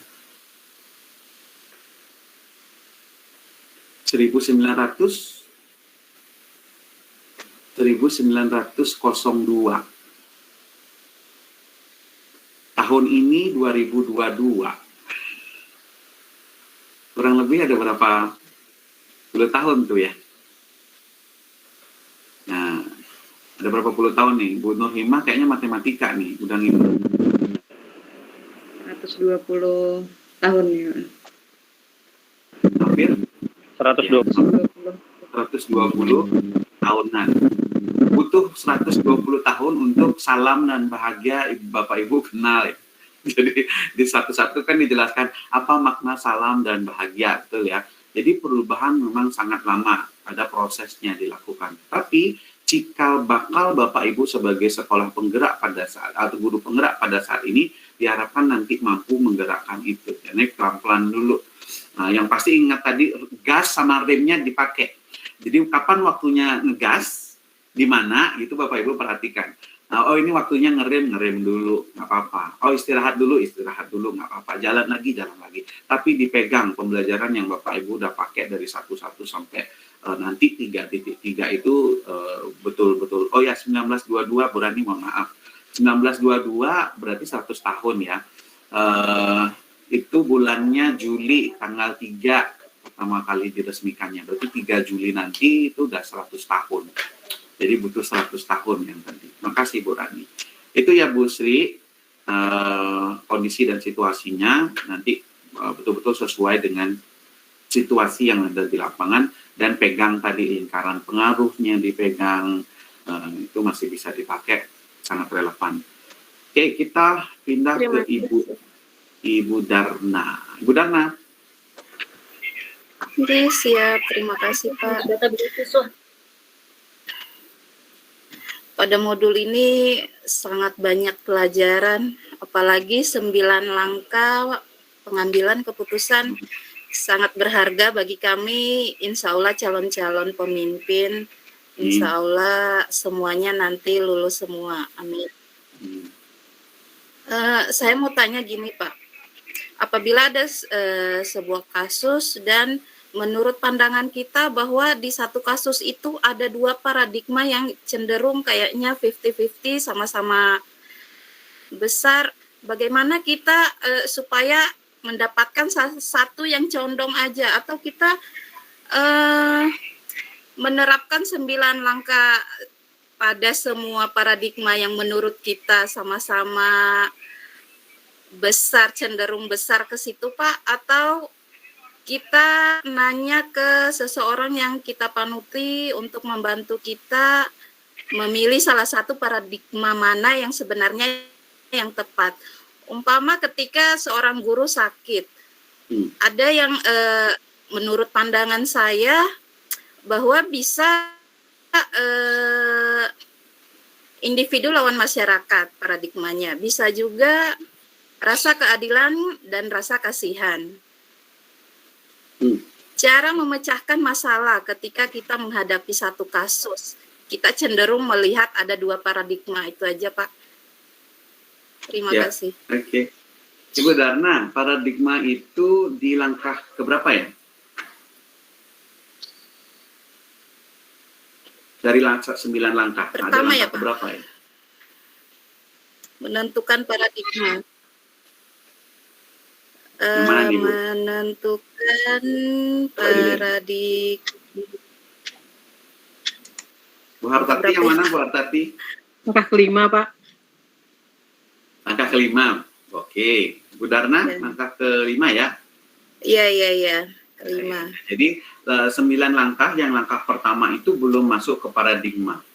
Jadi kalau Ibu seumpamanya baru lihat ini ada guru sakit, paradigmanya apa? Nah itu Ibu sedang loncat ke langkah kelima. Jadinya kalau Ibu sekarang langkah 5 langkah, twing, Ibu loncat gitu ya, loncat jauh ya. Kalau bukan atlet, nah itu bahaya tuh Bu. Nanti jatuhnya kita cedera. Nah, sebagai prosesnya yang jika terjadi kondisi-kondisi tersebut, kenapa 1 sampai 4 ini kita Bapak Ibu ajak, yaitu mengumpulkan nilai dulu sebelum kita kemudian melakukan uji. Setelah uji itu muncul baru paradigma. Kan gitu ya Bapak Ibu ya. Jadi paradigma itu belum kita bicarakan dulu di awal. Kita baru melihat situasinya macam mana. Nah, yang budaya yang kita sering lakukan adalah ya gimana Bu gitu. Saya ini dilema. Nah, langsung udah dilema. Tiba-tiba udah dilema aja gitu kan. Masalahnya apa? Udah memutuskan itu sebuah dilema etika gitu ya. Nah, seringkali dilema itu kan kita terbiasa melihat sebuah memilih antara satu hal dengan hal yang lain. Dulu seperti itu. Sehingga kita diajak lagi mempertegas tidak semua pilihan sulit 1 dan 2 itu adalah dilema.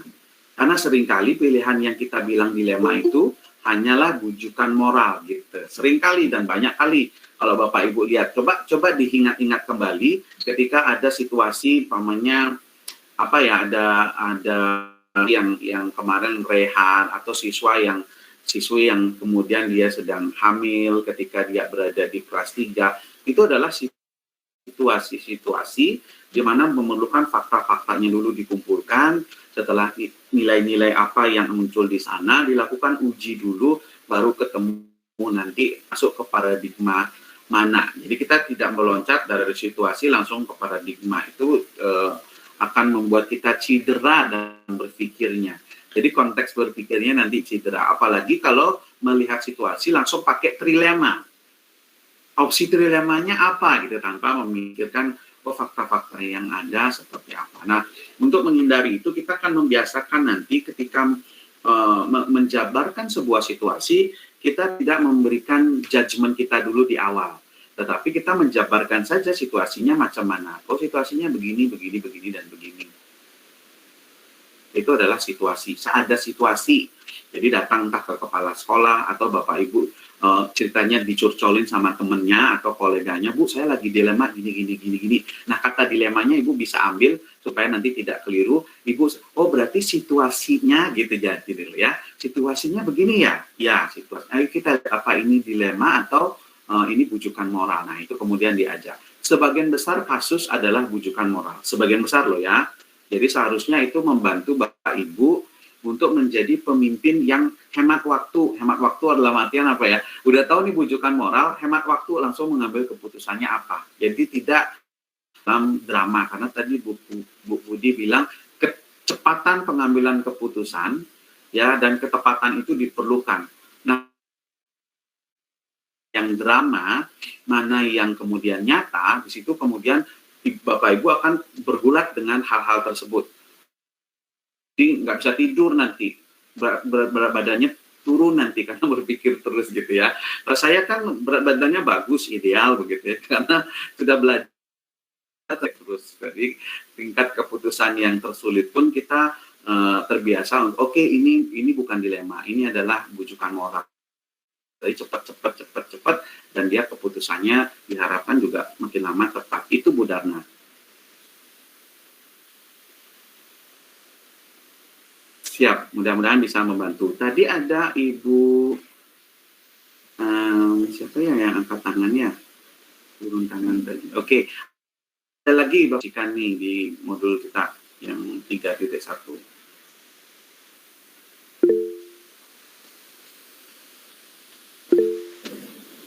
Ibu Risma tadi angkat tangan. Ibu Istiqomah angkat tangan lagi. Ya, silakan. Oh, tidak jadi. Ibu Risma tadi angkat tangan. Oh, tidak jadi. Turun lagi. Ibu Isti, ya silakan. Iya. Mohon maaf Pak, untuk mempertegas aja. Berarti kalau dilema etika itu pasti ada opsi trilemanya ya Pak ya. Kalau saat itu diambil, ada sih opsi yang lain, alternatif yang lain, tapi itu minimal banget gitu. Artinya kemungkinan untuk dijadikan opsi alternatif itu sangat kecil gitu, misalnya seperti itu. Itu apakah tidak termasuk dilema etika atau bagaimana Pak? Apakah dilema etika itu harus ada opsi trilema atau opsi alternatifnya? Terima kasih. Ya. Opsi trilema itu dia mundur lagi ke belakang ya Bu ya. Jadi kita belum sampai dulu yang ke trilemanya diberikan. Artinya lihat dulu nih apa yang memang masuk dalam paradigma mana nih, yang bertentangan dulu mana gitu ya. Nah, kita paham yang benar-benar, kan ada 3 opsi pilihan untuk kita melihat yang mana yang akan kita ambil ya, mau rasa kasihannya atau pedulinya, yang itu dulu deh. Setelah itu biasanya muncul itu yang trilemanya memang kecil banget. Nah betul, karena trilema itu memang kita nggak kepikir sebelumnya, kita belum tahu faktanya seperti apa, sehingga dia menjadi dilema. Di situ kemudian kita mencari trilema ketika sudah ada, kita berbasis akhir atau berbasis peraturan atau berbasis apa nih yang rasa peduli. Ketika kita memilih salah satunya akan muncullah. Nah, di trilema itu yang kemudian kita cari lagi. Oke, kita lihat, makanya diminta analisis dulu faktanya lagi. Ini cocok nggak mas trilema ini? Makanya dibilang kalau trilema itu pilihan jalan tengah. Betul ya? Jalan tengahnya seperti apa? Nah, contohnya kalau ibu melihat ada yang siswi kelas 3 hamil, mau ujian. Kalau dari sisi ibu, apa yang akan ibu lakukan trilemanya?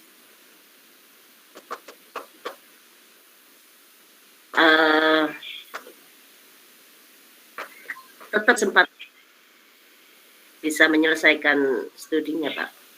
Walaupun dia melanggar aturan di sekolah.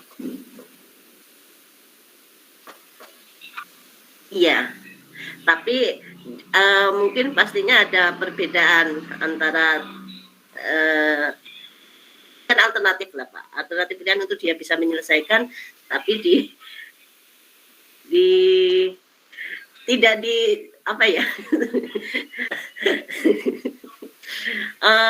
Ini Pak, kalau seandainya tergantung kondisinya, anak itu apakah malu dengan kondisi seperti ketika pastinya malu sih Bu ya. Malunya sih pasti ya anak itu. Atau yang lebih mudah yang waktu nyontek deh. Yang waktu nyontek gimana nih? Kalau anaknya nyontek tapi dia kemudian lulus ujian menyontek dan kita tahu dia menyontek, itu gimana kalau dari ibu? Kita sambil diskusi ya Bu, nggak apa-apa, nggak ada benar salah, tapi ini membangun Pak Ibu yang lain ingin coba kalau saya menjadi ini, saya akan ambil keputusan ini. Nanti kita diskusikan, kita sama-sama untuk seperti itu gitu. Ya, kalau dari Bu Isti gimana kalau yang nyontek itu? Kalau nyontek saya tahu gitu. Kalau saya biasanya saya kasih ini Pak, konsekuensi untuk nilainya berkurang.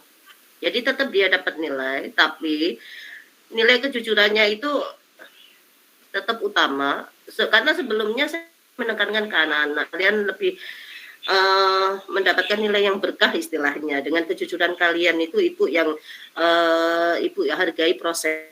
Jadi bukan terus kalian mendapat nilai akhir, tapi kalian dengan mencontek gitu. Jadi pertama saya tekankan itu. Terus yang kedua biasanya kalau ketahuan saya ketika saya ngawas gitu dia mencontek gitu. Kayak kemarin gitu. Pas Google Form itu ketika harian itu kan ada akun bodong gitu Pak. Jadi dia hanya dapat nilai rendah gitu dalam satu kelas. Misal pas waktu kejadian itu dalam satu kelas saya melakukan penilaian harian.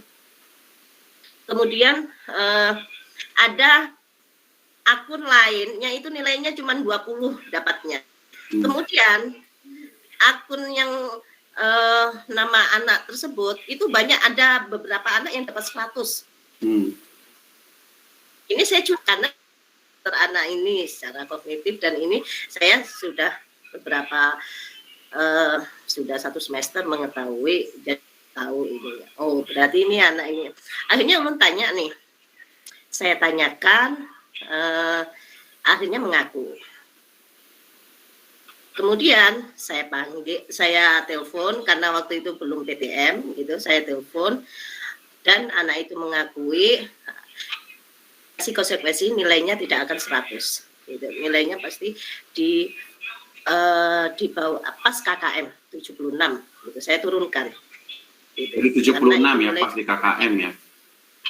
Oke. Ya. Nanti saya buat rumit situasinya, itu masih mudah. Ibu Isti, ketika Ibu nanti menurunkan ke 76, ada yang namanya Coki ya. Coki ini udah belajar mati-matian.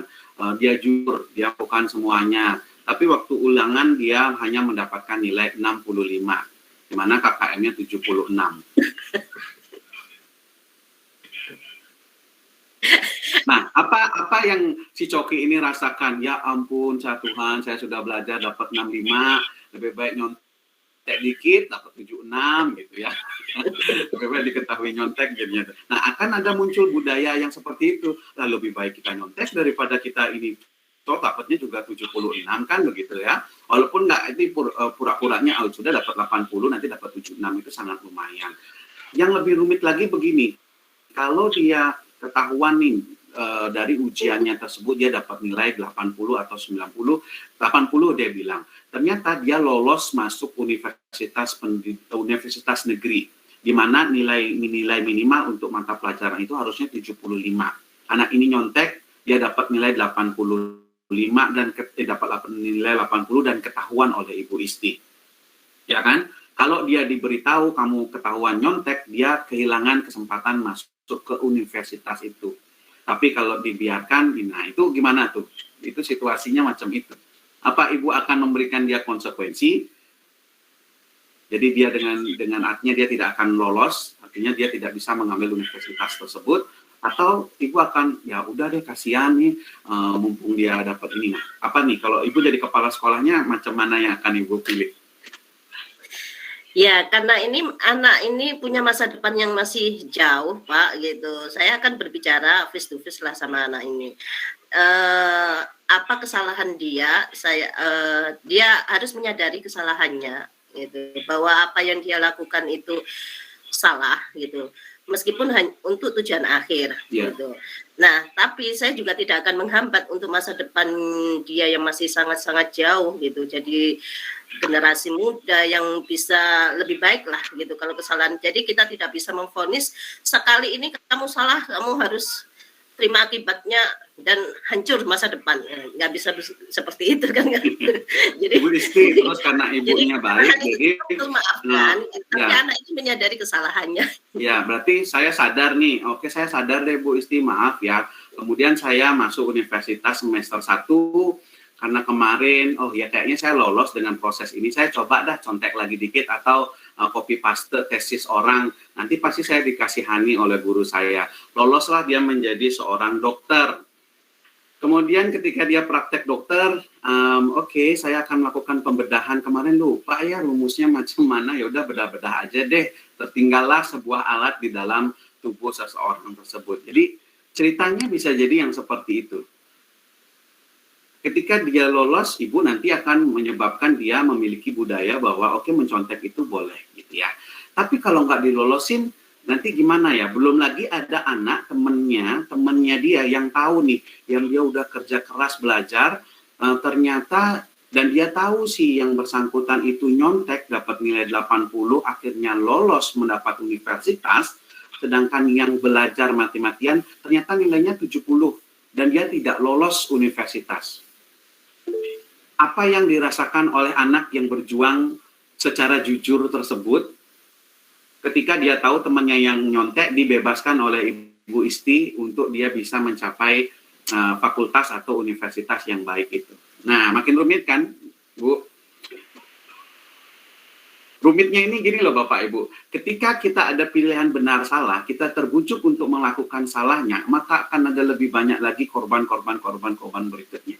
Bisa jadi pilihannya adalah dia akan belajar, oke, dia akan kemudian di kemudian hari tidak melakukan itu, tapi siapa yang bisa menjamin? Tidak ada yang bisa menjamin posisi tersebut. Bisa jadi kalau Ibu Isti contohnya menyampaikan tadi ya, oke, kamu menyontek, hasil yang kamu lakukan ini adalah hasil menyontek dan memang ini tidak bisa digunakan untuk lolos ke universitas. Pembelajarannya berat sekali dia terima, tapi belum tentu hidupnya hancur karena ada universitas lain yang memiliki passing grade yang lebih rendah. Kalau kamu nggak mampu di universitas ini dengan passing grade 80, cari universitas lain atau kamu cari jurusan yang memang sesuai dengan kemampuan kamu. Untuk apa kamu mencontek? Kamu mau jadi dokter yang kamu nanti jadi pengacara SH yang akan setelah itu kamu jadi pejabat yang Sebenarnya sekolah inilah yang dididik moralnya sehingga nanti dia waktu besarnya itu terbiasa untuk dikasihani, terbiasa untuk diberikan itu yang terjadi sebenarnya dengan pendidikan kita di masa sekarang ini Bu Isti. Inilah yang terjadi gambaran pendidikan sehingga memang kita dikuatkan di bagian ini benar salahnya macam mana nih. Kalau benar salah konsekuensi berarti Anda tidak bisa lolos di universitas tersebut. Tapi dari sana baru masuk coaching. Mau cari jurusan yang mana nanti Ibu bantu. Jadi bukan berarti dia dipersalahkan begitu kemudian dia dihancurkan hidupnya, tidak. Kita bantu proses yang lain sehingga anak-anak yang lain yang melihat situasi ini juga dia belajar. Untung saja saya tidak melakukan hal atau hal-hal seperti itu sebagai. Kan tujuan pendidikan kita ini memberi bekal kepada anak-anak kita. Dia sadar diri, ya mampu mengelola dirinya, sadar sosial mampu mengelola dirinya, relasi sosial dan keputusan bertanggung jawab. Waktu dia menyontek pada waktu itu dia sedang tidak bertanggung jawab, mengambil keputusan yang tidak bertanggung jawab dan dia harus paham bahwa keputusan tidak bertanggung jawab itu bisa menyebabkan potensi. Sama seperti Bapak Ibu membiarkan anaknya main HP ketika menyetir mobil. Kemudian terjadi kecelakaan, banyak yang meninggal, mungkin kan dia saja, bisa jadi orang di sebelah-sebelahnya itu yang memang keputusan yang dia ambil kecil memang, seolah-olah itu hanya bermain HP saja, tetapi keputusan tidak bertanggung jawab itu beresiko membahayakan orang lain, termasuk keselamatan dirinya. Padahal tujuan pendidikan selamat dan bahagia sebagai manusia dan anggota masyarakat. Nah, nggak kecapai jadinya ketika terlalu banyak hal yang salah, diberikan kemudian ruang untuk dia terbujuk moralnya. Seru banget nih pembahasan kita di hari ini. Memang kita beri kesempatan dulu kepada Ibu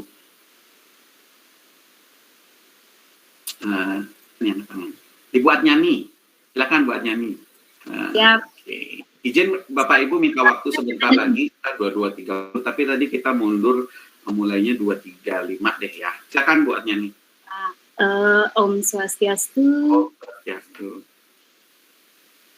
Selamat siang Bapak dan Ibu semua. Mohon izin Pak Cok bertanya. Apabila tadi kan udah dengar banyak penjelasan, saya senang banget, seru banget gitu. Apabila kita mengambil keputusan, pemikiran jangka panjangnya itu berapa Pak? Maksudnya kayak perguruan tingginya gini, kalau dia nanti dunia kerja jadi gini, apakah itu tidak menunjukkan kita terlalu overthinking, maksudnya terlalu banyak atau terlalu jauh mikirnya, jangan-jangan malah yang apa yang kita prediksi nggak terjadi gitu. Karena kan pikiran kita yang terbatas gitu, dan kemampuan kita juga terbatas, jadi bagaimana kita mengambil keputusan yang tepat, seperti kasus tadi itu, supaya kita juga nggak terlalu zouzon ya bahasa teman-teman, istilahnya itu dahului gitu, padahal kan belum tentu juga akan seperti itu gitu kan. Misalnya kayak tadi mungkin dia jadi dokter yang malpraktik atau menggampangkan kasus gitu. Gimana nih caranya? Terima kasih Ya, Pak Cok. terima kasih Pak Bu Anyani. Betul, makanya saya bilang kejadian tersebut bisa 50-50. 50-nya, 50%-nya itu akan menjadikan dia malpraktek terbiasa, 50%-nya lagi akan menjadikan dia dokter luar biasa, karena dia belajar dari kesalahan yang tadi adanya. Kembalikan lagi Bu Anyani ke fakta-fakta yang ada. Contoh nih, kalau seumpamanya ada orang kecelakaan, begitu, supaya kita tahu urgensinya seperti apa, ya. Kemudian kaki bagian kanannya terluka, tergores begitu ya, stres. Apakah Ibu Anyani akan mengambil amputasi prosesnya untuk masa depannya dia, atau kemudian diobati lukanya, gitu maksudnya. Tapi kalau sudah bagian tubuhnya dan itu bisa menyelamatkan dia di jangka panjangnya, maka kita lakukan proses amputasinya. Gambaran ini saya berikan dalam situasi nanti kita akan lihat urgensinya seperti apa. Namun dengan anak yang seperti tadi, begini, ketika kita sudah mengambil keputusannya, kita tidak meninggalkan situasi tersebut as it is, seperti itu saja. Nah, contoh yang tadi hamil, ada yang menyatakan tadi seperti Pak Nanang yang menyampaikan di sana, ketika anak itu melanggar peraturan sekolah, dia hamil di luar nikah, tetapi dia masih kelas 3 dan dia ujian, maka aturannya berkata anak ini memang harus dikeluarkan. Apalagi kalau ada di satu sekolah tersebut ada anak yang hamil juga di kelas 2. Masa kita nanti yang kelas 3 seumpamanya kita keluarkan, yang kelas 3 kita kasih kesempatan, yang kelas 2 tidak kita kasih kesempatan. Nah, itu nanti ada pertanyaan lagi di sana. Uji peraturannya tadi itu sudah mengatakan intuisi, memang peraturan kami menyatakan demikian dan ini pembelajaran bagi anak-anak yang lain. Oke, di situ kan di situ sudah dilema atau masih bujukan moral? Di situ masih bujukan moral karena ada benar salahnya. Ambil dulu langkahnya yang benar, yaitu anak itu selesai dulu dari sekolahnya, gitu ya. Selesai dulu dari sekolahnya, tapi nggak kemudian kita buang begitu aja. Ketika dia selesai dari sekolahnya, sebuah situasi di mana anak ini sudah kelas 3, tapi dia dan harusnya dia sudah akan mengambil ujian untuk mendapatkan sertifikat. Sertifikatnya dia nanti bisa digunakan untuk masa depannya, gitu ya buatnya nih ya.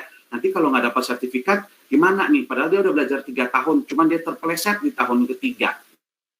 Tuh. Tapi pada saat ini dia sedang hamil dan sudah dikeluarkan dari sekolah. Gimana? Dilemanya baru muncul di situ.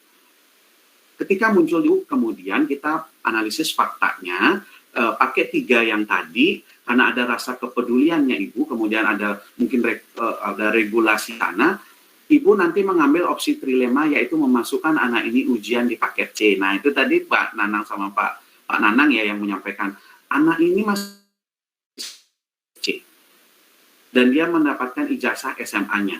Tetapi di peraturan sekolahnya juga memberikan pelajaran kepada teman ada di sana. Itu prosesnya. Jadi ada proses yang cukup panjang setelah melakukan kegiatan-kegiatan yang tadi. Yang nyontek sama. Kalau dia masih kelas 2 gampang, kamu remedi ulangi lagi gitu ya. ulangi lagi prosesnya. Tapi kalau dia sudah gini ceritanya, kita udah ajarin sosial emosional, kita udah tahu bahwa mereka tuh udah paham bahwa setiap keputusan yang mereka ambil akan ada kebijakannya. Dan sebelum ulangan kita harus sudah kasih tahu, kan kita harus buat sistemnya buatnya nih ya. Jadi kita kasih tahu di awal, ulangan ini sangat penting buat kalian dan tidak ada yang boleh nyontek. Semuanya harus begini. Kalau kalian menyontek, ini adalah regulasinya. 1, 2, 3, 4, 5. Itu disepakati bersama. Kita udah sampai kesepakatan kelas belum ya? Belum nih, 3, 2, 3, 3. Sudah? Belum ya? Oh ya, sudah. Kan ada ya kesepakatan kelas, Bapak Ibu sudah ketahui. Lakukan itu dulu. Jadi sebelum ujian berlangsung, kasih tahu ke mereka, ingatkan, ini adalah ujian yang sangat penting. Lebih baik kalian tidak melakukan apa yang namanya kecurangan-kecurangan atau semuanya akan tidak dianggap hasilnya kalian. Lebih baik kalian, nah itu didikannya, jadi didikannya itu tidak hanya dari satu kondisi yang ada proses yang dilakukan sebelumnya. Nah, ketika semuanya sudah dilakukan, diingatkan, di depan pintu sedang ada ujian gitu, udah ketahuan itu sedang ada ujian dan dikasih tahu seperti itu,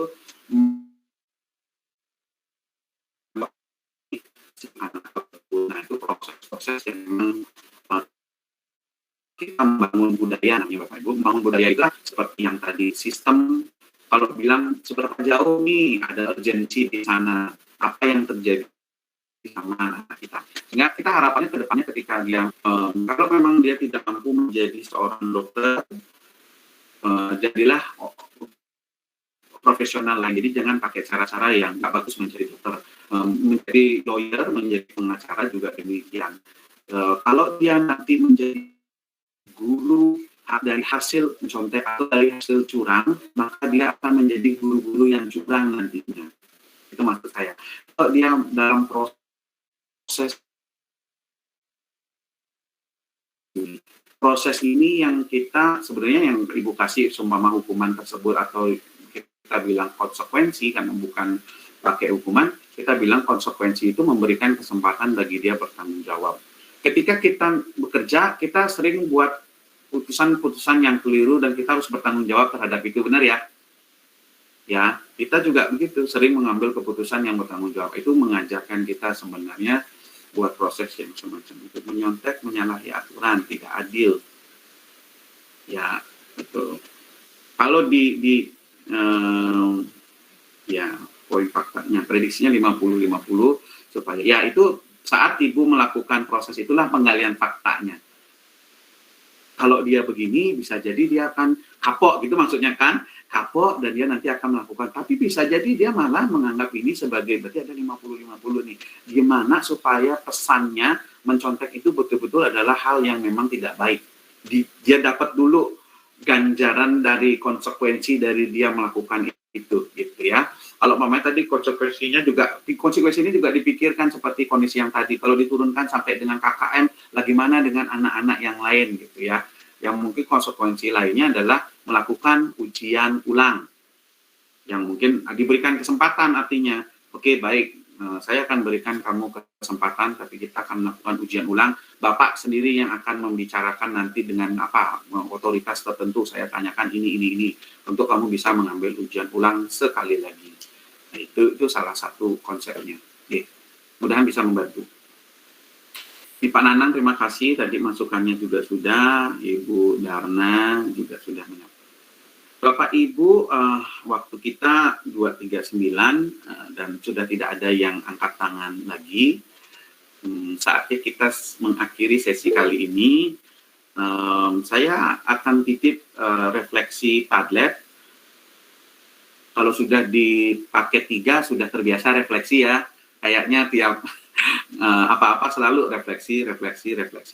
Karena refleksi itu yang membantu Bapak Ibu untuk memiliki daya saing dengan diri Bapak Ibu sendiri. Gitu. Refleksi itu Bapak Ibu nggak perlu daya saingnya sama orang lain, tapi bisa dengan diri sendiri. Kayak kopi, ternyata belum mau nih.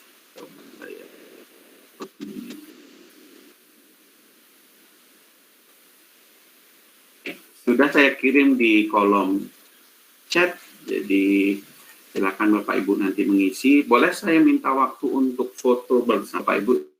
Silakan menyalakan kamera bagi yang bisa kameranya dinyalakan.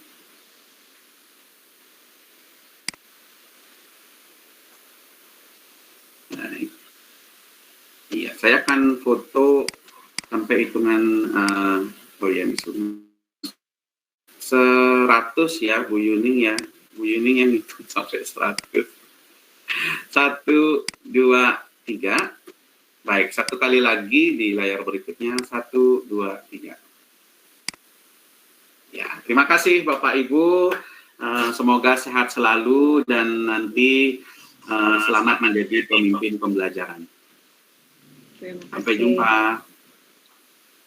Terima kasih Pak.